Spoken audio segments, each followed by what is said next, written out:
Bienvenue, chers téléspectateurs de la télévision rwandaise. Je suis David Carmel Ingabire et c'est une joie de vous retrouver.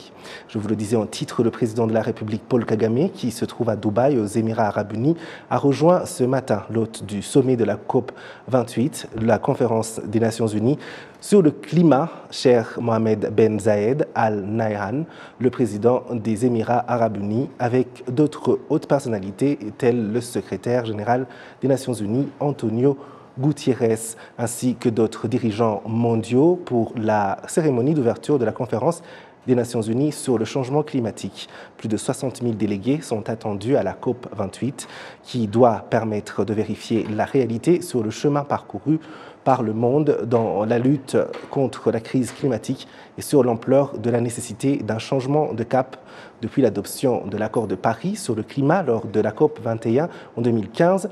Les conférences suivantes ont porté sur la mise en œuvre de son objectif principal, stopper la hausse de la température moyenne mondiale bien en dessous de 2 degrés Celsius et poursuivre les efforts pour limiter la hausse à 1,5 degrés Celsius au-dessus des niveaux pré-industriels. Vous suivez la grande édition sur la télévision rwandaise. La première dame du Rwanda, Madame Jeannette Kagame, réaffirme que les Rwandais restent solidement attachés à la vision de leur pays de privilégier l'unité de Viséo. Madame Jeannette Kagame s'est exprimée ce vendredi à Kigali à l'occasion d'une prière pour le Rwanda. À cette occasion, le pasteur Rick Warren a exhorté les dirigeants à tous les niveaux à se soucier des autres et à utiliser leur talent pour le bien de ceux dont ils ont la charge. Ces prières annuelles sont organisées par Rwanda Leaders Fellowship.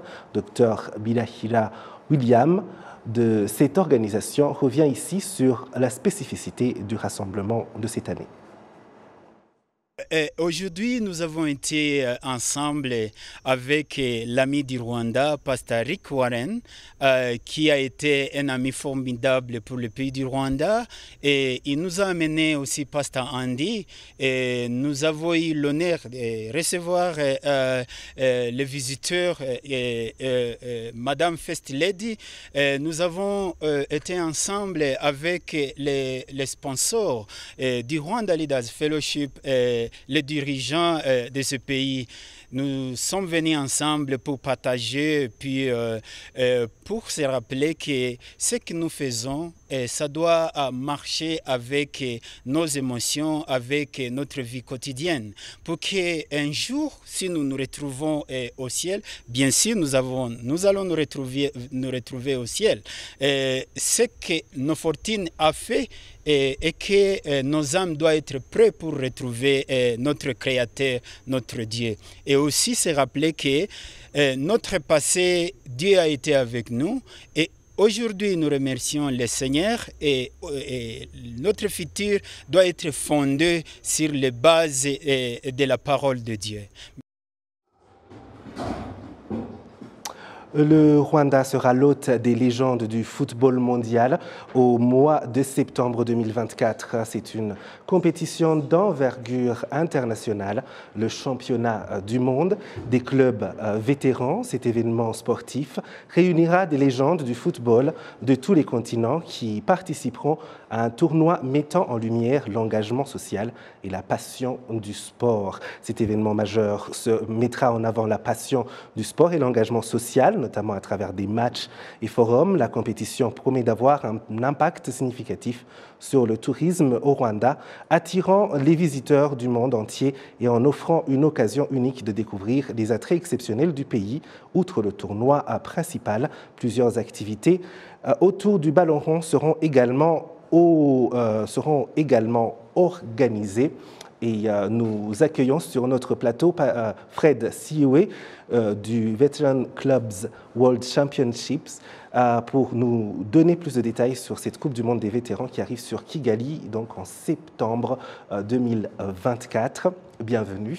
Merci. Oui, tout d'abord, aidez-nous à comprendre ce que c'est que le Veteran Club World Championship. Je vais y arriver.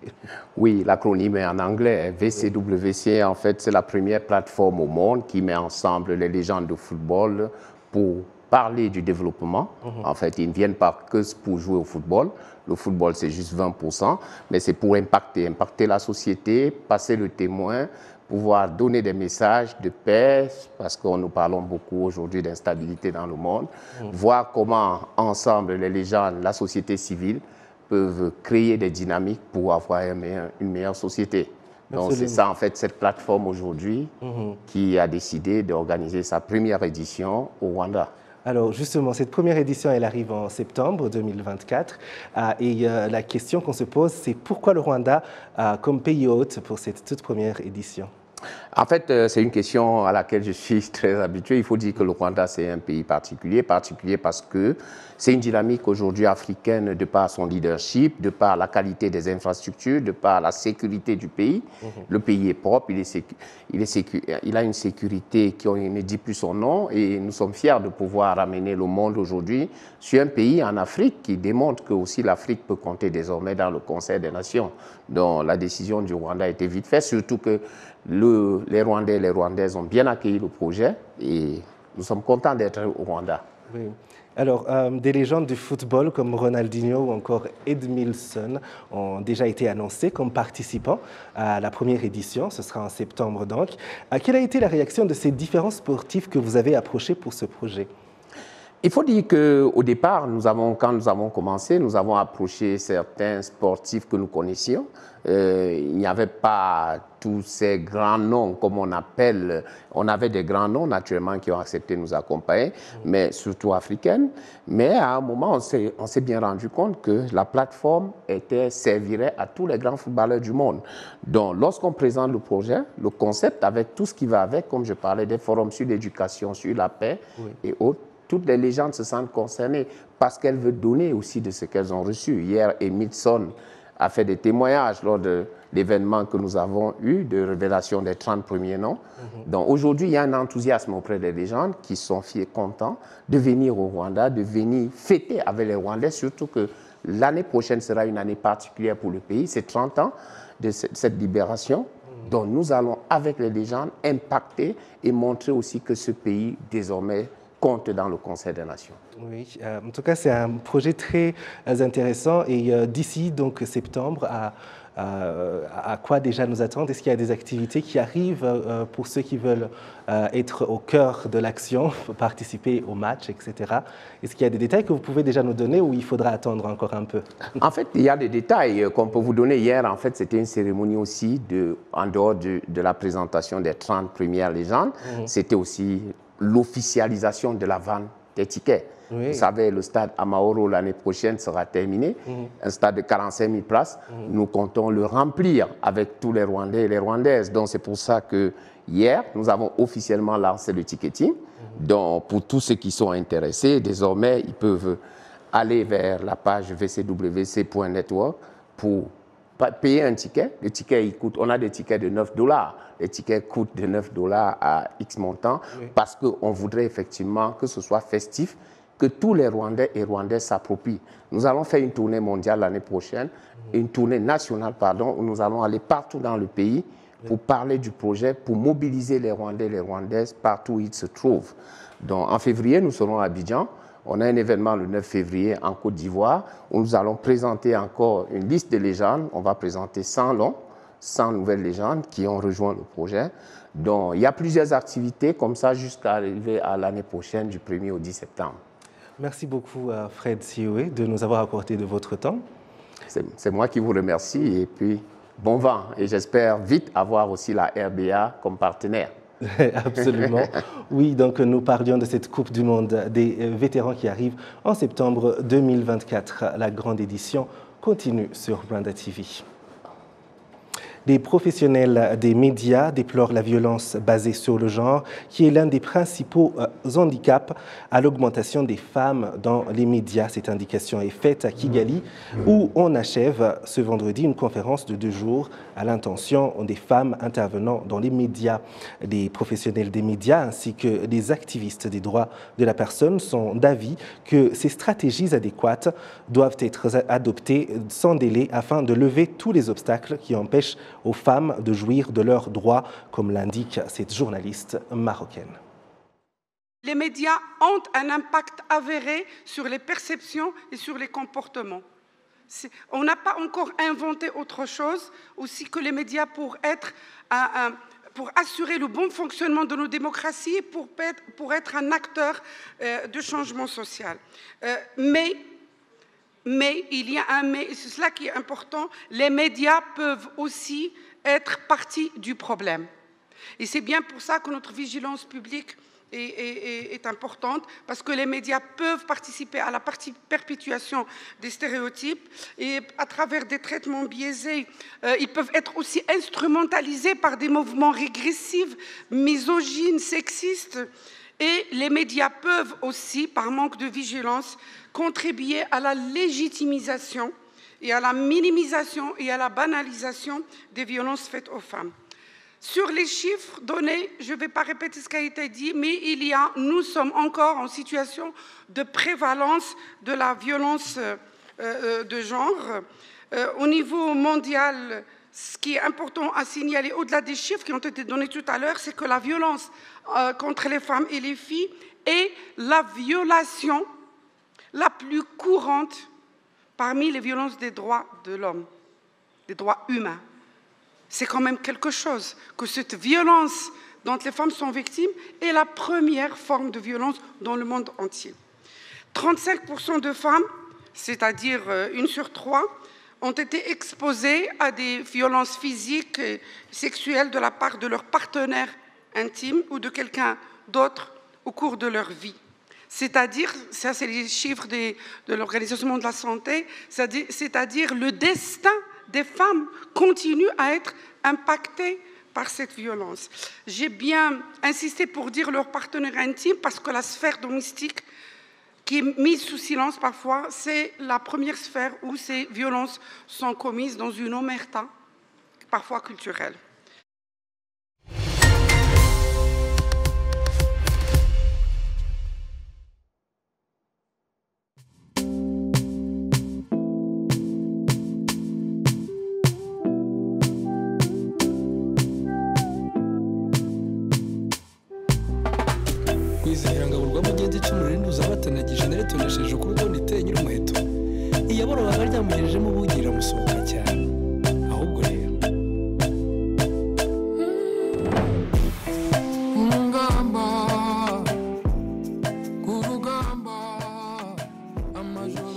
Pour la page culturelle de cette édition, nous accueillons le chanteur Loti Joel. Il a dominé l'année 2023 avec son album Musso Mandela de musique Gakondo et il compte la finir en beauté avec un concert très anticipé le 26 décembre à Inare Arena.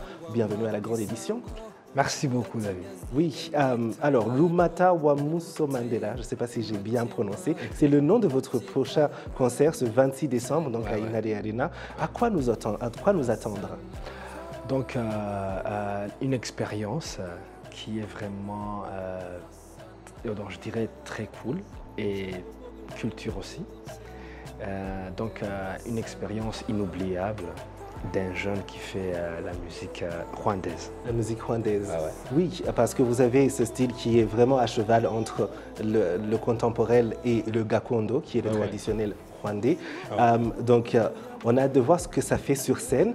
Mais en tout cas, en 2023, ça a été une année très riche pour vous, grâce au succès de l'album Musso Mandela, avec lequel ça avait été complètement gakondo, donc des chansons vraiment faites à la rwandaise. Ouais. Qu'est-ce que ça représente pour vous de pouvoir parler aux deux générations avec une musique typiquement rwandaise? En fait, tu dis quelque chose que je voulais dire en fait. Je dis que la raison pour laquelle j'ai appelé mon concert Rumata wa Musso Mandela, c'est parce que j'ai une chanson qui s'appelle Rumata. Et j'ai une chanson qui s'appelle Musso Mandela, et c'est quelque chose de très différent, parce que Rumata c'est très jeune, et Musso Mandela c'est très ancien. Alors ce que je voulais faire, c'est de prendre l'âge de Rumata, moi, et l'âge de ma mère, donc sa génération et ma génération, pour les combiner entre les deux, parce que je veux les faire une bonne année qui est vraiment magnifique. Les deux sont vraiment très contents pour mon concert en fait. D'accord. Ah ouais. Oui. Cette année, justement, vous avez pu sortir aussi un peu du pays, faire des concerts ici et là. Comment a été l'accueil des personnes qui sont en dehors du Rwanda par rapport à votre musique? C'était magnifique, superbe, parce que, en tout cas, j'ai eu le temps de réaliser que la culture rwandaise, c'est un style vraiment qui est magnifique, qui fait bouger les gens, malgré qu'ils ne comprenaient pas exactement ce que je disais, parce que c'était en Kinyarwanda, mais j'essaie d'expliquer. C'est pour ça que je suis venu, je suis rentré à la maison, ici au Rwanda. J'ai dit aux jeunes, vraiment, il faut faire la culture rwandaise. Parce que là, parmi tous les chanteurs qui étaient là, c'est moi qui ai montré la différence. Ça veut dire c'était l'identité du Rwanda. L'identité, ouais. Oui, et l'identité artistique, c'est très, très important. Alors, après la sortie de cet album, tout le succès que vous avez, quelle est peut-être la plus grande leçon que vous en tirez aujourd'hui en avançant dans votre carrière? J'ai appris que toute chose que tu fais, tu dois s'y mettre, prendre ton temps. Et il ne faut pas comprendre ou écouter les gens qui ne te disent pas donc, ce que tu veux, qui te poussent derrière au lieu de pousser devant. Donc c'est ça en fait. Je me suis mis à la culture et voilà. Ça a marché. Ça a marché. Absolument, oui. Alors, le concert de Luti Joel, ce sera le 26 décembre à Inari Arena. Et on a envie d'avoir un avant-goût, même s'il nous reste encore quelques semaines pour nous préparer. Est-ce qu'on peut avoir, je ne sais pas, un petit avant-goût de ce qui nous attend au concert? Donc, le fameux Chunda. Oui.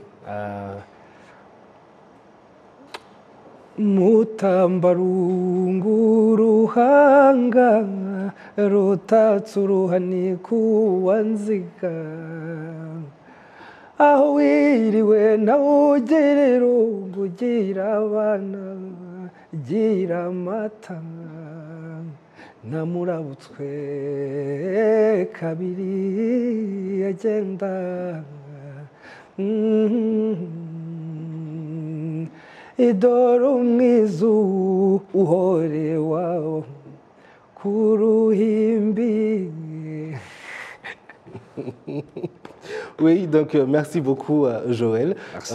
Oui, Luti Joel, c'était notre invité pour la page culture de cette édition.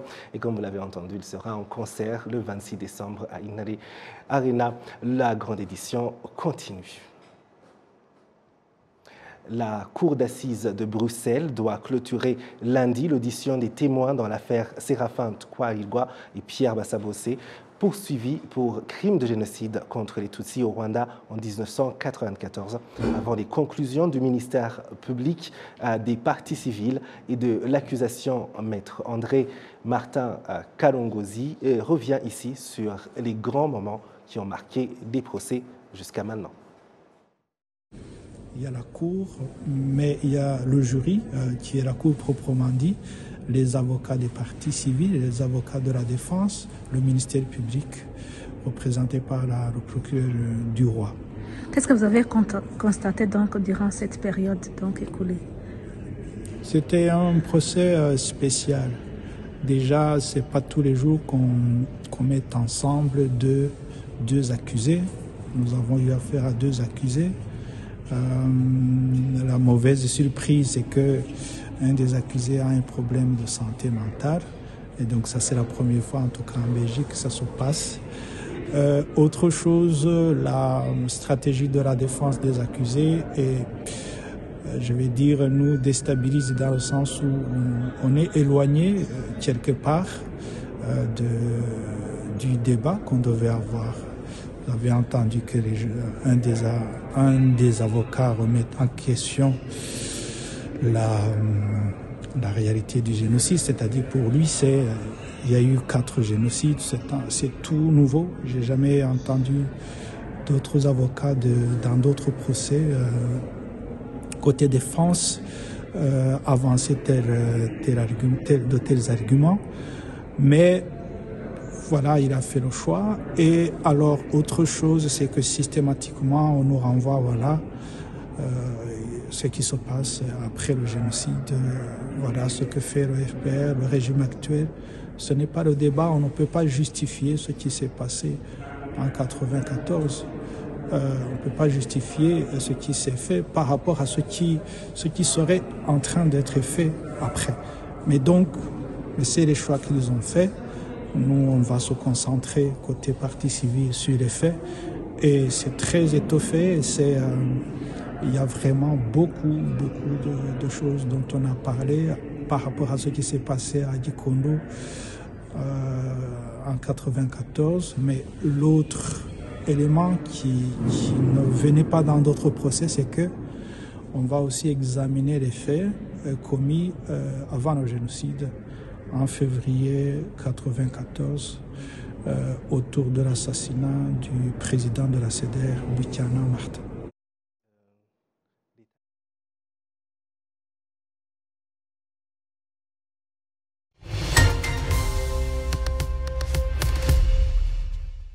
Le 1er décembre chaque année est la journée mondiale dédiée à la lutte contre le sida. Cette année, le thème choisi au niveau international par l'OMS est confier le leadership aux communautés.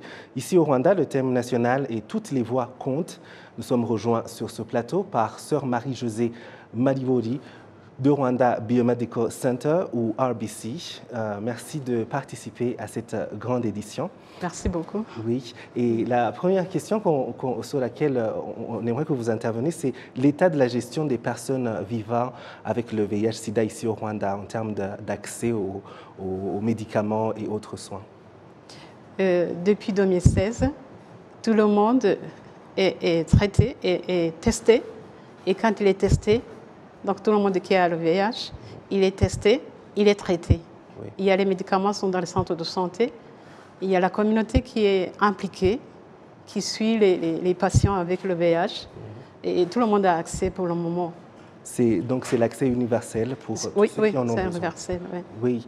Et qu'en est-il des nouvelles contaminations ici au Rwanda, que ce soit chez les adultes, les jeunes ou encore chez les nouveau-nés quand on parle de transmission mère-enfant?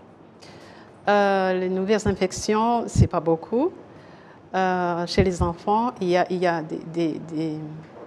je dirais des stratégies de protéger l'enfant à être contaminé par sa mère. Il y a un suivi vraiment assez restreint de la mère qui attend un bébé. Et alors, pour les jeunes, là, on a des infections, des nouvelles infections. Les jeunes entre 10 et 25 ans, c'est là qu'on a un peu des défis. Mais pour les adultes, la suppression de la charge virale, donc la prise des médicaments, le testage, tout est bon pour les adultes. Le problème, c'est entre les âges de la jeune population. Yeah. Est-ce qu'il y a des actions de sensibilisation pour que justement ces nouvelles infections soient encore plus diminuées? Des stratégies de sensibilisation, de mobilisation, d'éducation, même par les pères, donc les éducateurs qui éduquent les autres, les pères. On a mis de la force pour suivre ces jeunes, pour sensibiliser à ne pas s'infecter, faire des risques de contamination. Donc il y a la mobilisation qui vise les populations à risque. Ces jeunes-là, on va dans les écoles, on va dans les centres de santé, dans la communauté, on fait un suivi assez restreint. Oui, en tout cas, merci pour tous ces éclaircissements. Surtout, c'est toujours intéressant et important de rappeler que le suivi est là, que l'accès aux médicaments et autres soins est universel à tout le monde. Et que, voilà, mais il y a la question que tout le monde se pose, et je ne vais pas vous laisser partir sans vous la poser aussi, c'est en rapport avec les avancées sur guérir le VIH. On entend ça souvent. Est-ce qu'il y a des avancées qui vont dans ce sens-là, qui peuvent donner espoir? Dès qu'il y a la guérison du VIH, jusqu'à présent, il n'y a pas de guérison du VIH. Mais il y a je dirais, la suppression de la charge virale. C'est-à-dire que quand j'ai le VIH et que la charge virale est supprimée, on ne voit pas dans le sang, là, je suis capable de ne pas contaminer. Si je me marie, par exemple, si je vais faire un bébé, je suis capable de ne pas transmettre mon VIH au bébé. Et puis, il y a des recherches. Tous les 2 ans, on cherche. Au début, il n'y avait pas de médicaments. Il y avait 3 médicaments qu'on devait prendre par jour. Mais pour le moment, il y a un seul médicament. C'est ce qui est intéressant et encourageant pour ceux qui ont l'infection, parce qu'on n'a pas ce fardeau de prendre des comprimés, plusieurs comprimés. Et donc, avec ce suivi et avec l'approche, je dirais, holistique, qui suit et l'enfant, et la maman, et le frère et la sœur de la famille qui est infectée, ça aussi, ça diminue les risques de nouvelles infections, je dirais. Oui.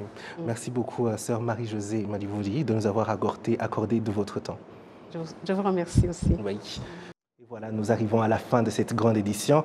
Je remercie toute l'équipe qui m'a aidé à la préparer. Merci à vous tous qui nous avez suivis. Au plaisir de très bientôt vous retrouver.